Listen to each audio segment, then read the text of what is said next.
নবী মুহাম্মদুর রাসূলুল্লাহ সাল্লাল্লাহু আলাইহি ওয়াসাল্লামের উপরে এমন একটা গ্রন্থ নাযিল করলাম, এমন একটা কিতাব দিয়ে দিলাম, যে কিতাবের অনুসরণ করলে, যে কিতাবকে মানুষ যদি নিজের জীবনে চলাফেরা করে, নিজের জীবনে, ব্যক্তি জীবনে, সামাজিক জীবনে, রাষ্ট্রীয় জীবনে, যদি পৃথিবীতে যত কিতাব এসেছে, পৃথিবীতে যত কিতাব আছে, সবচাইতে শ্রেষ্ঠ কিতাব হলো কোরআনুল কারীম।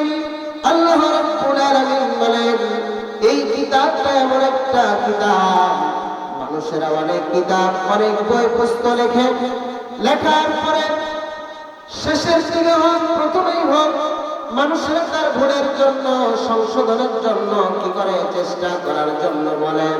কিন্তু আমার আল্লাহ, আমার রব এমন একটা কিতাব নাযিল করে বলে দিলেন, যালিকাল কিতাবু লা রাইবা ফীহি। এটি এমন একটা কিতাব, আকাশের নিচে, জমিনের উপরে, যে কিতাবের মধ্যে কোনো ভুল নাই, কোনো সন্দেহ নাই। আর এই কিতাবটা হুদাল লিল মুত্তাকিন, এই কিতাবটা মুত্তাকিদের জন্য হিদায়াত।